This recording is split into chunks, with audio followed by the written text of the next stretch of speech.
할렐루야. 네, 오늘 이 아침 주님 앞에 나오신 우리 모든 성도님들 환영하고 축복합니다.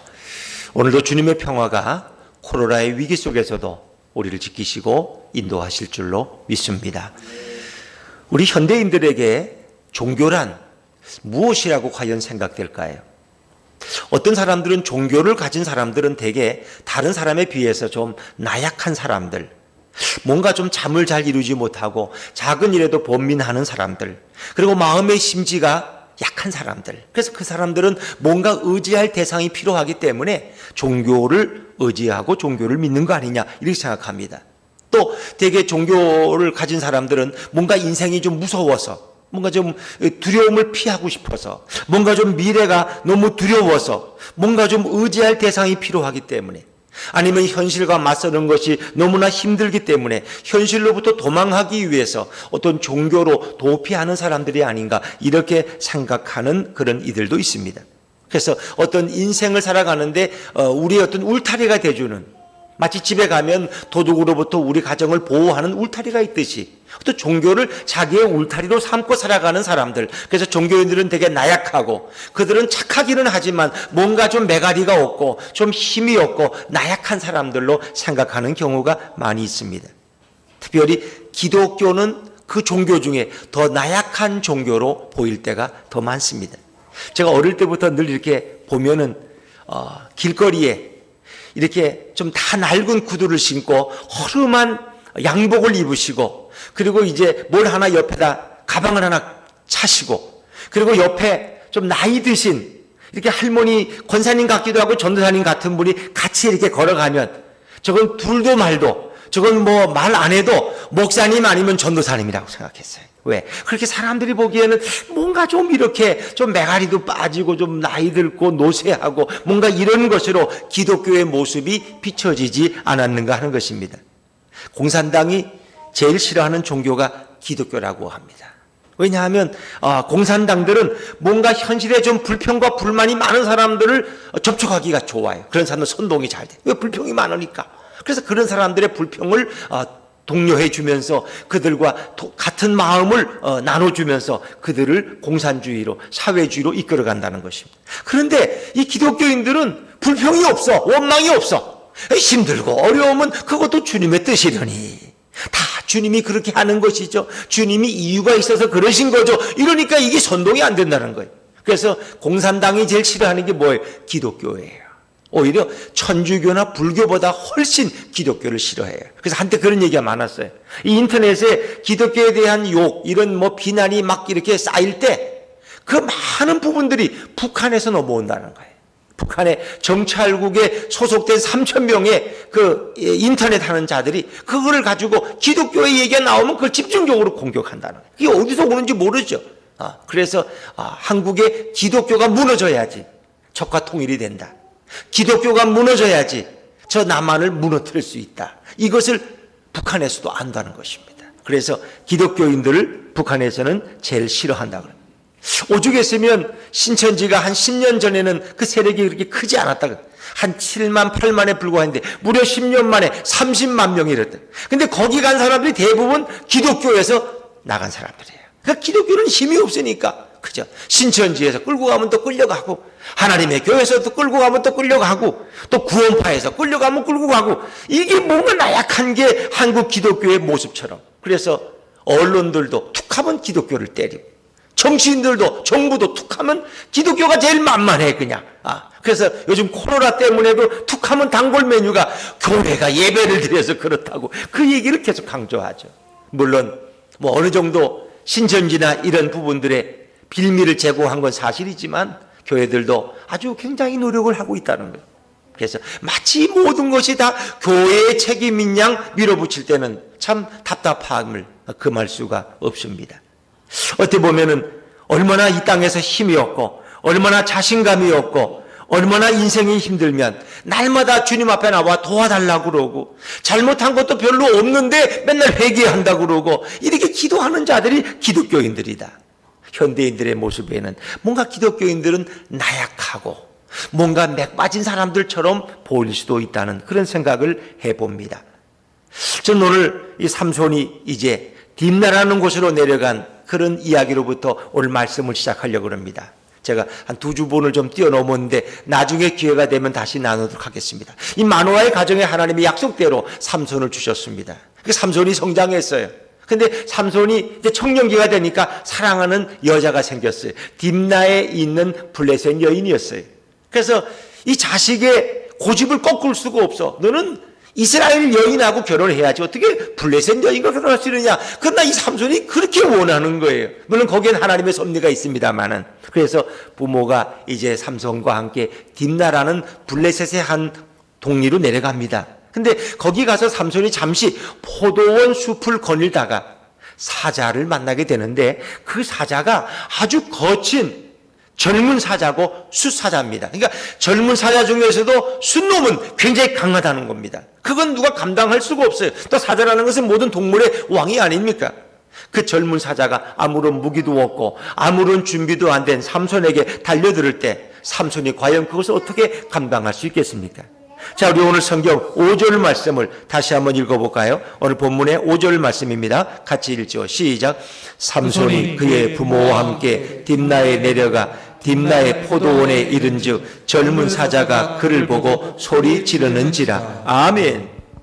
젊은 사자가 삼손을 보고 소리 지르면서 포효하며 달려든다.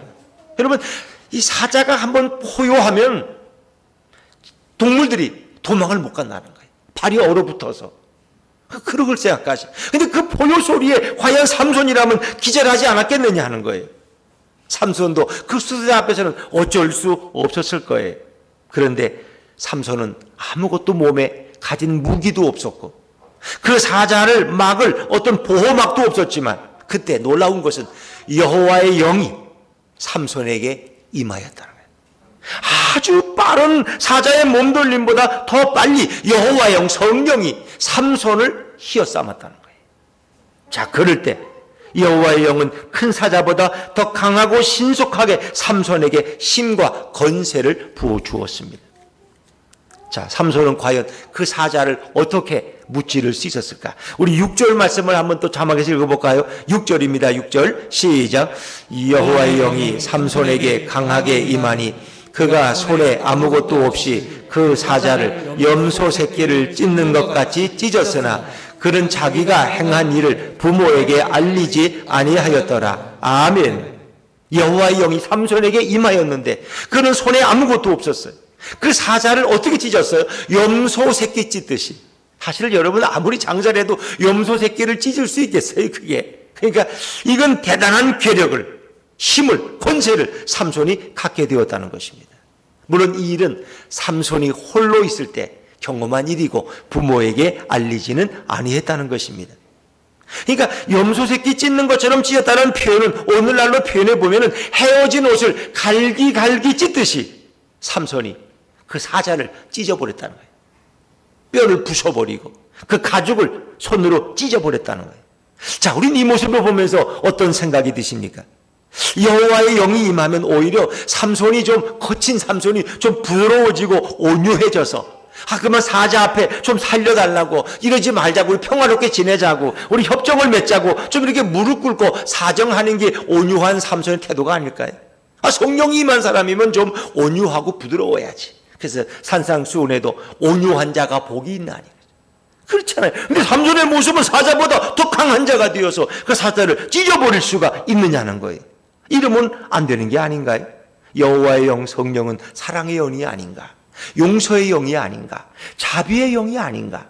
사자가 좀 삼손을 몰라보고 달려들어도 그 사자를 이해하고 그래야지. 그 사자의 생명을 빼앗는 것은 너무 삼손답지 않은 행동이 아닐까? 여호와의 영은 이렇게 사납고 거칠은 것인가? 이런 질문을 가져봅니다. 사랑하는 여러분, 하나님께서 인간을 에덴 동산에 처음 창조하셨을 때 과연 인간의 모습은 어땠을까? 오늘날의 우리 인간의 신체 구조와 그 당시에 아담과 하와의 모습은 어떠했을까? 아마 우리보다 아마 더 근육이 좋고 더 체질이 강했을지도 몰라요. 왜? 하나님이 처음 창조할 때 인간을 불완전하게 만들지 않으셨어요. 그러니까 인간이 죄로부터 인간에게 병이 오고 질병이 찾아온 것이지 그 전에 인간들은 병이라는 것을 몰랐다고 하면 이해가 되시겠어요? 하나님이 그의 체질을 강하게 하시고 면역력을 강하게 주셨기 때문에 아마 아담과 하와가 타락하기 전이었다면 코로나19 같은 건 문제가 돼요, 안 돼요? 문제가 안 돼요. 왜? 면역력이 있으면 다 이겨나가는. 우리가 면역력이 너무 약해진 거야. 우리가 만들어 놓은 화학 성분, 이런 공해 물질, 이런 여러 가지 질병의 요인들 때문에 우리 면역력이 너무 약해진 거예요. 그러니까 하나님은 뭘 만들면 완벽하게 만드시지 그냥 시시하게 만드시는 분이 아니에요. 하나님이 완벽하게 만들어 놨는데 우리 인간이 타락함으로써 결국 그 모든 강한 체질을 잃어버리게 된 거죠. 하나님은 아담과 하와에게 강한 힘과 능력을 주셨어요. 그래서 권세를 가지고 하나님의 대리자로서 모든 짐승들과 피조물들을 관리하는 책임을 갖게 됐어요. 삼손은 아담은 그 일이 매우 자랑스러웠고 행복했을 것입니다. 그런데 어느 날 이 아담의 마음 속에 나쁜 마음이 들어오기 시작했어요. 아담의 권세가 막강해지고 아담의 힘이 세워지면서 아담은 자신이 모든 피조물을 위해서 하나님의 대리자가 아니라 이제는 하나님처럼 행동하기 시작했어요. 하나님처럼 권세를 부리기를 원했습니다. 그가 하나님과 같아지고 하나님보다 더 권세 있는 자가 되려는 욕심을 갖게 되는 그 순간 사단이 아담의 마음을 휘짓고 들어왔습니다. 그때 인간의 타락이 시작되었습니다. 아담의 타락은 곧 권세의 끝이었습니다. 아담의 타락으로 강한 인간에서 연약한 존재로 인간은 바뀌어지게 되었습니다.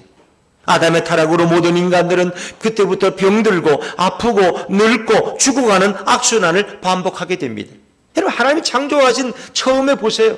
창세기 3장 4장부터 보는 사람들의 나이가 보통 900세야 800세, 적게 살면 600세야. 그렇지 않습니까? 근데 우리의 나이는 지금 어떻게 해요? 뭐 길게 살아 100년을 넘으면 야 장수했다. 이건 기네스북에 날분 정도로. 그렇지 않습니까? 그건 왜 그러냐? 인간이 하나님이 창조했을 때부터 모든 체질과 면역력이 아주 연약한 존재가 되었다는 것입니다.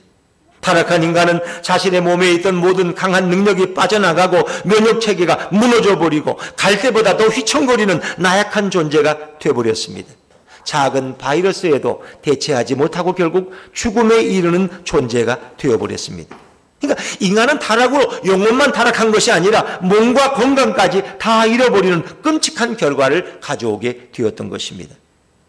사랑하는 여러분, 삼손은 정말 오늘 포도원 숲길을 걸다가 큰 위기를 경험했습니다. 죽음을 당할 수밖에 없는 아주 급박한 상황에 빈손이었고 아무런 무기도 없었지만 바로 여호와의 영이 그 자리에 임함으로 삼손이 그 사자를 종이 조각 찢듯이 찢어서 그 사자를 제압할 수가 있었습니다. 이와 같이 여호와의 영은, 성령은 강력한 능력과 강력한 권세가 있는 줄로 믿으시기를 바랍니다. 여호와의 영은 온 우주를 창조하신 바로 그 권세를 가지고 있는 것입니다. 삼손에게 여호와의 권세의 영이 임하니 사자를 강아지처럼 다룰 수 있었던 것입니다. 사랑하는 여러분, 예수님이 이 땅에 오셔서 우리가 볼 때는 예수님이 아무런 힘도 없고 아무 능력도 없어서 그저 사람들에게 붙들리고 매맞고 치욕을 당하고 침뱉음을 당할까? 우리는 이렇게 생각할 수 있어요. 예수님이 힘이 없어서 벌거벗김을 당하고 십자가에 내어 달리신 게 아닙니다. 예수님에겐 무한한 권세가 있습니다. 예수님은 하늘과 땅의 모든 권세를 가지고 계신 분입니다. 예수님은 이 세상 어떤 장수와도 비교할 수 없는 큰 능력과 권세를 가지신 분입니다. 인간은 상상할 수 없는 천지를 창조하신 그 주님이 바로 우리 예수님임을 믿으시기를 바랍니다. 자, 마태복음 28장 18절 말씀 우리 자막에서 한번 읽어보시죠. 예수님 말씀입니다. 시작. 예수께서 나와 말씀하여 이르시되 하늘과 땅의 모든 권세를 내게 주셨으니. 아멘. 그렇습니다. 하늘과 땅의 모든 권세를 아버지 하나님께서 내게 주셨다는 것입니다.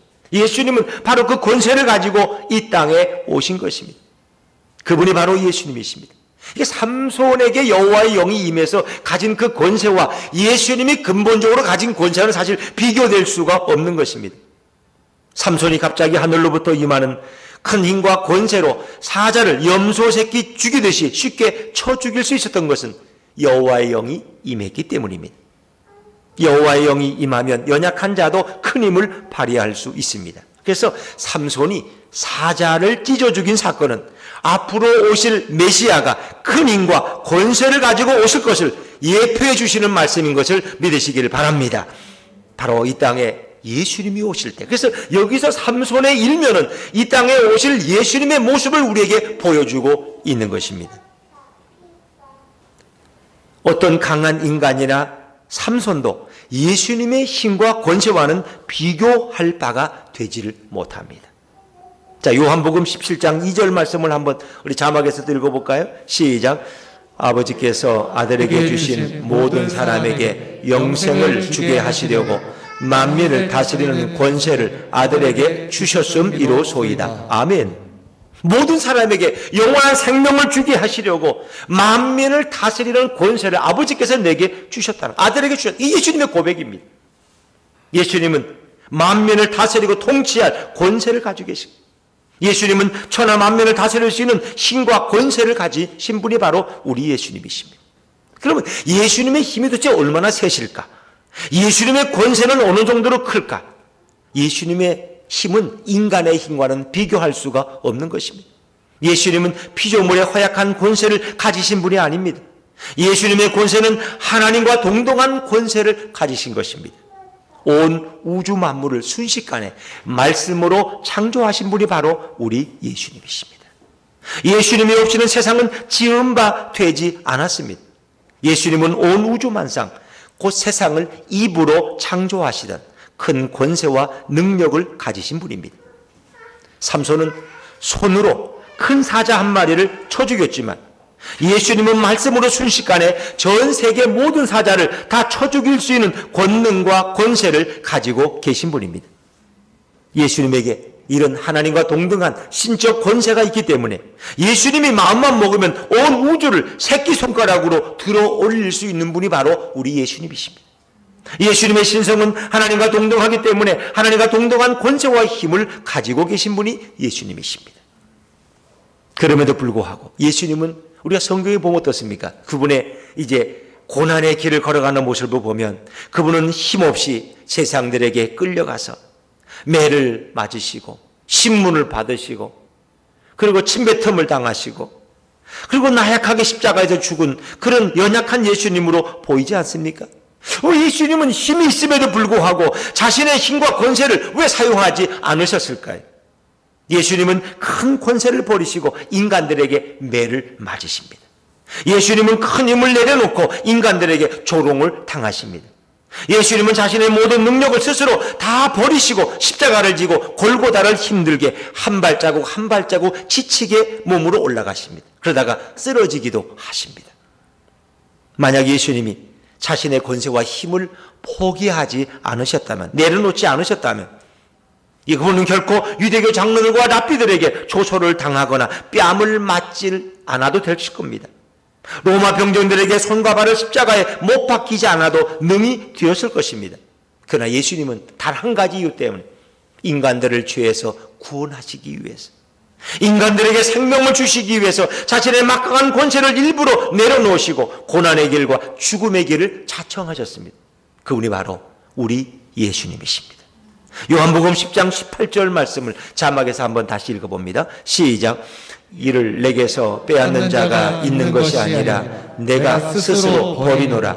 나는 버릴 권세도 있고 다시 얻을 권세도 있으니 이 계명은 내 아버지에게서 받았노라 하시니라. 아멘.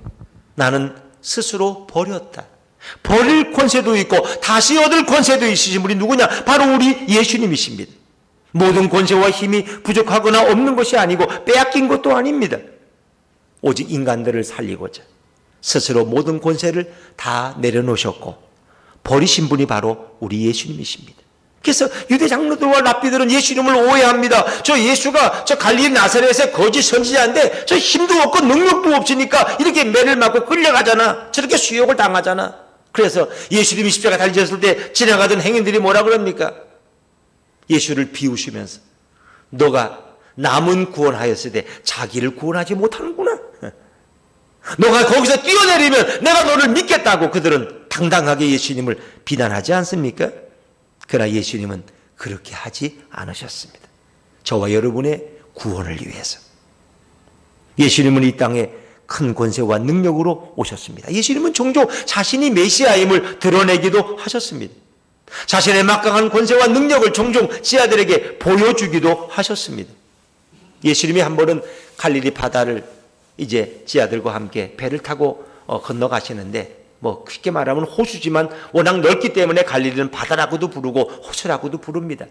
그런데 예수님은 고물에 주무시고 계셨어요. 근데 갑자기 풍랑이 일어가지고 배가 이제 위험에 처하니까 제자들이 어떻게 좀 하다가 도저히 안 되니까 예수님을 흔들어 깨우십니다. 우리가 다 죽게 되었습니다. 어찌하면 좋습니까? 그런데 예수님이 일어나셔서 뭐예요? 제자들의 믿음 없음을 책망하십니다. 그리고는 바람과 바다를 향해서 예수님 어떻게 했어요? 꾸짖으셨어요. 그랬더니 그 풍랑 일던 바람과 바다가 갑자기 잔잔해진 거예요. 그걸 보는 순간 온몸에 천주를 어떻게 이럴 수가? 아니 이 사람이 누구이길래? 제자들도 그래. 아니 도대체 이분이 누구이길래 바람과 바다도 그렇게 순종하는 거야. 바람.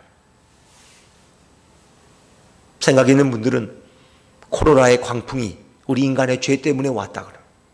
인간이 창조론을 버리고 진화론을 집중하고 창조주 하나님을 외면하고 결국 인간들만의 바벨탑을 쌓아나갈 때 하나님 인간들에게 이런 광풍을 주시는 거예요. 그러니까 있는 분들은 이건 우리가 회개해야 될 기회예요. 어느 나라 세계적인 정부들도 지도자들도 하나님 앞에 나아가서 인간의 죄를 내어놓고 회개하고 고백해야 될 문제인데, 우리는 이제 방역하는 일을 열심히 하다 보니까 오히려 교회는 예배드리지 말라고 이제 이것이 계속 언론에 방송됩니다만은, 이것은 코로나19는 의료적인 문제가 아닙니다. 정치적인 문제, 사회적인 거리두기의 문제가 아닙니다. 이것은 영적인 문제고 신앙적인 문제입니다. 하나님을 떠난 인간들이 하나님께 돌아가지 않으면 안 되는 하나님의 사인이고 하나님의 부르심인 것입니다. 자, 우리 성경에 오늘 예수님의 역사를 한번 보시죠. 마태복음 8장 26절 27절입니다. 같이 읽어보시죠. 시작. 예수께서 이르시되 어찌하여 무서워하느냐? 믿음이 작은 자들아 하시고 곧 일어나서 바람과 바다를 꾸짖으시니 아주 잔잔하게 되거늘 그 사람들이 놀랍게 여겨 이르되 이가 어떠한 사람이기에 바람과 바다도 순종하는가 하더라. 아멘. 오늘 예수님은 이런 권세와 능력을 가지신 분이에요. 우리를 능히 구원하실 수 있고 오늘 하루아침에도 이 코로나를 멈추게 하실 수 있는 분이죠. 우리는 그 권세자이신 예수님을 바라보고 그분을 찬양해야 될 줄로 믿습니다. 권세란 인간이 갖고 싶다고 가질 수 있는 게 아니에요. 권세란 어떤 인간도 커다란 권세를 영원히 소유할 자는 없습니다. 그래서 우리가 권불 10년이다. 어떤 권력도 10년을 넘지 못한다. 어떤 권력도 20년을 넘지 못한다. 반드시 절대 권력은 절대적으로 쓰러지고 만다는 것입니다. 권세란 인간의 영역이 아니라 바로 신의 영역이고 예수님의 영역이고 하나님으로부터 오는 것을 믿으시기 바랍니다. 사도 바울도 그렇잖아요. 그 나라의 임금이나 왕이나 대통령은 하나님이 내려주시는 권세라는 거예요. 그래서 사도 바울도 초대교회 때 그 권세 앞에 너희가 순종하라는 것입니다. 너희가 그 나라에 속했으면 세금도 내고 그 나라의 법과 질서도 따르라는 것입니다. 그러나 우리에게는 더 우선되는 것이 하늘의 법이고 하늘의 질서인 것입니다. 우리가 세상의 모든 사회적인 질서에 다 순종하고 따르지만은 우리가 하나님을 떠나게 하든가 예배를 금지하게 한다든가 그러면 우리는 거기에 저항할 수밖에 없는 것입니다. 왜냐하면 하나님의 법이 세상의 법보다 위에 있기 때문인 것입니다. 예수님의 권세는 인간이 상상할 수 있는 범위 안에 있지 않습니다. 예수님의 권세는 손을 사용할 필요도 없고 근육을 사용할 필요도 없고 단지 입으로 말씀만 하셔도 모든 것이 이루어지는 권세인 줄로 믿습니다. 그러니까 힘을 쓰고 발을 쓰고 몸을 흔드는 이런 권세가 아니라 예수님은 말씀으로 천지를 창조하셨어요. 풍랑을 찬잔케 하셨어요. 바람과 바다를 꾸짖으셨어요. 이런 예수님의 권세. 모든 인간을 동시에 다 죽일 수도 있고 살릴 수도 있는 이 권세를 가지신 분이 누구냐? 바로 우리 예수님이. 인간의 권세라는 건 뭐예요? 아무런 힘이 없어요. 인간은 자기의 출생도 결정하지 못해요. 내가 누 집에서 태어날지 내가 결정한 사람 봤어요? 자신이 언제 죽을지도 자기 스스로 결정 못해요. 자살하는 사람 외에는 자신의 운명도 바꾸지 못하는 보잘것없는 권세가 인간의 권세예요. 그러나 예수님의 권세는 아무것도 없는 곳에서 천지를 창조하신 권세, 무에서 유를 만들어내신 거예요. 인간이 위기에 빠질 때 갑자기 자신의 인생에서 큰 수사자를 만나는 위기를 당할 때 오직 예수님이 주시는 권세로 우리가 무장할 수 있다면 우리는 어떤 문제 앞에서도 두려워할 필요가 없습니다. 권세는 어떤 인간에게는 없고 오직 예수님만이 가지고 계십니다. 그래서 우리 그리스도인들의 고백이 뭐예요? 예수님 권세, 내 권세. 여러분, 예수님의 권세는 바로 예수님을 따르는 사람들에게 우리에게 부어주시는 주님의 능력으로 우리에게 역사할 줄로 믿습니다. 인간은 나에게는 권세가 없지만 예수님이 부어주시는 권세를 통해서 우리는 능력 있는 삶을 살아갈 수 있는 것입니다. 하나님께서는 인간들을 강하고 능력을 갖춘 피조물로 창조하셨습니다. 그러나 인간이 그 큰 권세와 능력을 가지고 하나님께 맞서고 하나님을 대적하려다가 결국은 타락해서 이 모든 권세를 다 뺏기고 아주 약하고 힘없는 갈대 같은 존재가 되어버리고 말았습니다. 그런데 예수님께서는 이제 이렇게 타락한 인간들을 회복시키고자 하나님의 보내심을 받고 이 땅에 오셨습니다. 그래서 하나님께서는 예수님을 이 땅에 보내실 때에 큰 권세를 부어주셨어요. 그리고 결국 이 죄와 사망을 이길 수 있는 권세를 부어주시고 인간에게 막강한 권세를 부어줄 수 있는 그 능력을 예수님께 부어주셨어요. 그래서 예수님은 이 땅에 오셔서 인간을 사망에서 생명으로 옮겨주시고 예수님의 권세를 우리에게 부어주어서 우리는 이 혼란 많고 위기 많은 세상에서도 흔들리지 않고 주눅들지 않고 담대히 살아가도록 예수님께서 우리와 함께 하신 것을 믿으시기를 바랍니다. 그래서 하나님께서는 우리에게 은혜를 베푸셔서 하나님이 처음에 창조했을 때의 그 인간의 강한 모습으로 예수님을 통해서 우리를 재창조하신 거예요. 그 예수님을 통해서 우리가 회복되고 구원받은 백성이 된 것입니다. 새로운 피조물로 우리가 지음받는 것입니다. 이게 새로운 창조예요.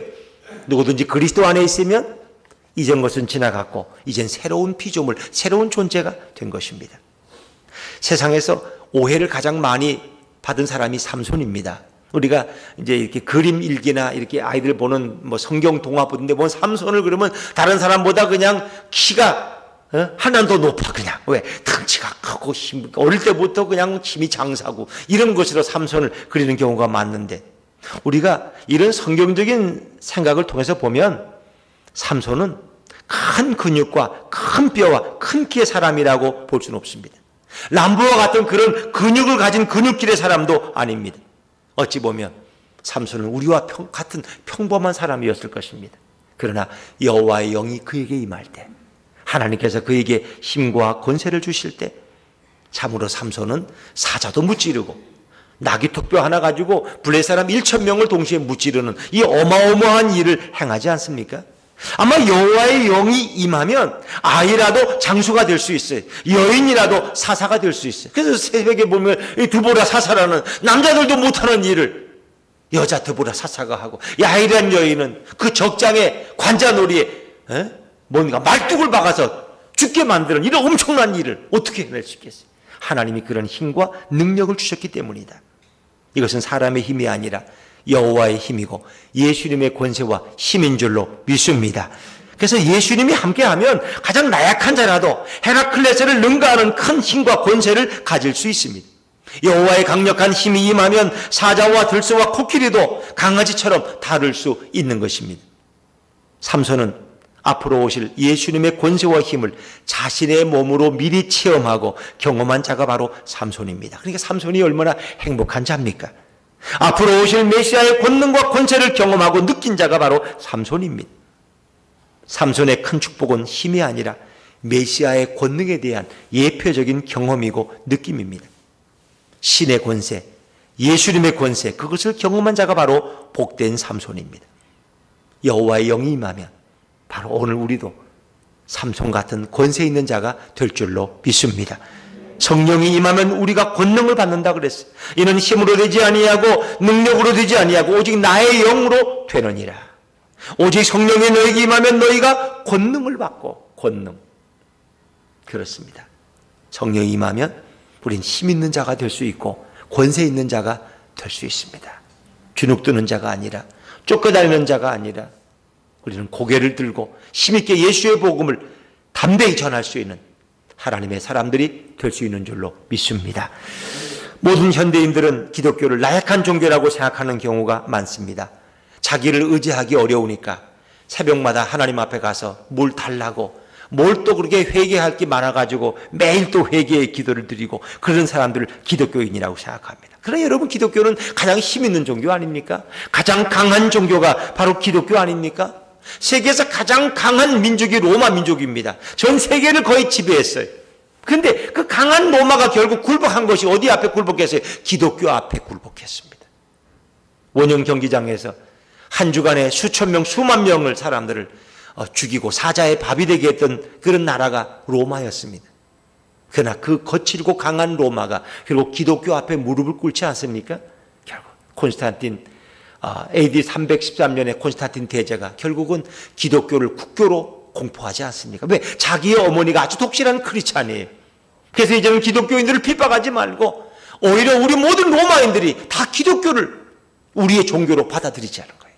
그래서 그때부터 로마의 종교가 기독교가 된 거예요. 국교가 된 거예요. 뭐 신라의 국교가 불교고 뭐 이런 것처럼, 이시조선이 뭐 유교를 숭상했던 것처럼 한 나라의 국교가 핍박받던 종교에서 지배하는 종교가 된 것이 기독교. 그런데 사실은 이런 로마의 국교가 된 것이 그때부터 기독교의 타락이 온 거예요.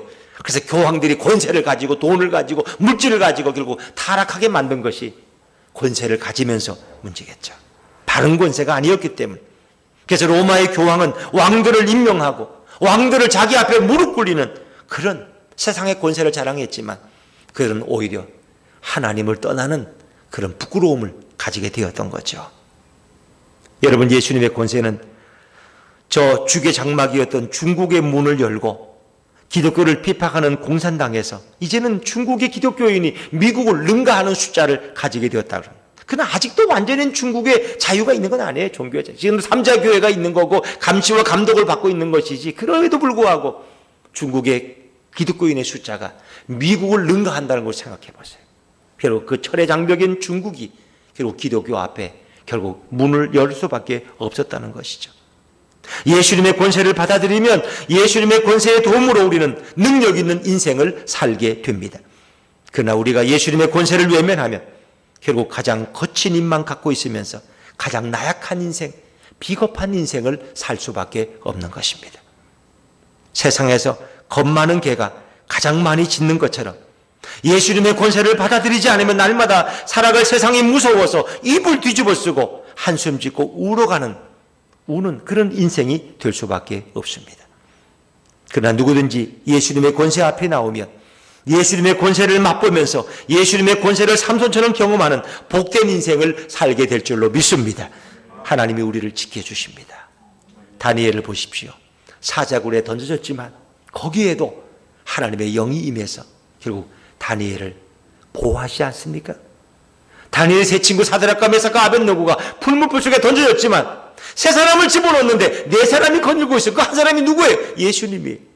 예수님이 풀무불 속에서 그들을 보호하신 거예요. 참 놀라운 일 아닙니까? 사랑하는 여러분, 이것이 바로 예수님의 권세고 저는 이 권세가 저와 여러분에게도 날마다 넘칠 수 있기를 바랍니다. 성도란 자신의 권세로 사는 인생을 사는 자가 아닙니다. 성도 자신에게 어떤 권세가 흘러나오는 것도 아닙니다. 성도는 한없이 나약하고 성도는 힘이 없고 성도는 싸울 줄도 모릅니다. 성도는 종종 예수님처럼 오해를 당할 때도 많습니다. 그러나 성도가 예수님을 믿고 예수님을 영접했기 때문에 성도는 가장 강한 자가 될 수 있습니다.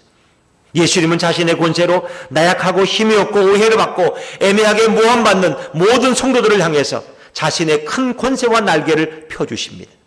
성도가 애매하게 욕을 먹으면 인생을 그렇게 사는 것처럼 보이지만 실제로는 예수님의 권세로 결국 욕한 자의 인생이 더 비참하게 욕먹는 인생이 되게 해주시는 분이 바로 예수님이십니다. 때로는 성도가 무기력하게 비난과 비판을 일방적으로 당하는 것처럼 보이지만 실제로는 예수님의 권세가 그 비방과 비판을 막아주십니다. 오히려 그 비난이 그 말한 자에게 돌아가도록 바꿔주시는 분이 우리 예수님이십니다. 때로는 성도가 미련하게 사기나 당하고 그 모든 것을 잃어버리는 것 같지만 우린 예수님의 권세로 따뜻한 밥과 따스한 잠자리를 쉬지 않고 공급받는 자가 바로 성도인 것입니다. 성도에게 사기친 인간은 그 돈을 가슴에 품고도 큰 질병에 걸려서 그 돈을 써보지도 못하고 죽는 것이 성도에게 사기친 인간의 말로입니다. 왜? 예수님이 우리를 보호하시기 때문에. 성도는 말할 수 없는 고통을 당하며 맛있는 그런 밥을 삼키지도 못하고 죽어가는 그런 자기를 괴롭힌 사람들을 결국은 하나님의 증거로 볼 수 있는 거예요. 그렇습니다. 성도는 나약하고 자기를 보호할 힘도 없지만 예수님이 우리를 보호하시고 예수님이 우리의 요새가 되시고 예수님이 우리의 피난처가 되실 줄로 믿습니다. 우리를 괴롭히는 자들을 예수님이 대신 징계해 주시는 겁니다. 성도는 무기력해서 아무것도 하지 않는 것 같지만 예수님의 권세로 말미암아 모든 것을 다 이루는 자가 바로 성도인 것입니다. 예수님은 나약하고 힘없는 자들에게 기쁨으로 자신의 권세를 다 나누어 주셨습니다. 삼손은 예수님이 주신 권세로 큰 숫사자를 단번에 헝겊처럼 찢어버릴 수 있었습니다. 그것은 바로 삼손의 힘이 아니라 예수님이 주신 힘이었습니다. 예수님은 자신의 권세를 우리에게 나눠주기를 기뻐하십니다. 여러분, 아브라함을 보세요. 그런 나그네였습니다. 가나안 땅에 가서 이 갈대아 우르에 살던 그가 이제 가나안 땅에 가서 거주했는데 그런 나그네로서 여기 가면 저기서 쫓김을 당하고 또 저리 가면 저리로 피해야 되고 그런 나그네의 삶이었지만 예수님이 그와 함께 하시니까 그런 결국은 어떻게 해요? 가나안 지역에서 가장 넓은 땅을 차지하는 큰 그 땅의 주인 권세자가 되지 않습니까? 그것은 바로 예수님이 주신 권세였습니다. 다윗은 천한 목동이었지만 예수님이 주신 권세로 가장 위대한 왕이 되지 않습니까? 아무도 나서지 못하는 자리에 다윗은 홀로 그 양치는 막대기 하나 들고 물맷돌 몇 개 가지고 나가서 골리앗을 무찌르겠다고 나서시는 이 권세와 용기는 누가 주신 거예요? 우리 예수님이 주신 줄로 믿습니다. 그건 결코 무모한 것이 아닙니다. 여호와의 영이 임하면 예수님이 우리와 함께하면 우리는 그 이상의 일도 감당할 수 있는 자가 바로 그리스도인들인 것입니다. 우리가 예수님이 갖고 있는 권세의 두께와 강도를 안다면 우리 자신을 보호해 주시는 인생의 갑옷의 강도를 아는 것과 같습니다. 예수님이 가지고 계신 권세의 크기와 높이를 안다면 바로 자신을 세상에서 보호해 주는 산성의 크기와 높이를 아는 것과 같습니다. 예수님의 권세와 높이는 하늘을 능가할 줄로 믿습니다. 예수님의 권세의 크기는 우주보다 더 클 줄로 믿습니다. 이 모든 사실이 어디에? 성경에 아주 자세하게 기록되어 있습니다. 성경을 꾸준히 매일매일 읽는 분들은 자신이 비록 힘이 없고 권세가 없어도 예수님의 힘과 권세로 인해 인생을 살기 때문에 크고 높은 견고한 성 안에 사는 것처럼 안전함을 느끼며 늘 평안한 삶을 유지할 수 있습니다.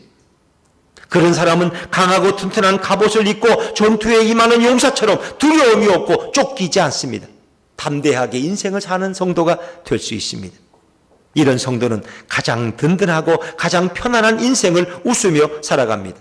이런 성도는 주님 품에 있고 능력의 팔로 주님이 우리를 덮어주시기 때문에 우리는 이렇게 고백할 수 있습니다. 거친 파도 날 향해 와도 주와 함께 날아오르리. 폭풍 가운데 나의 영혼 잠잠하게 주를 보리라.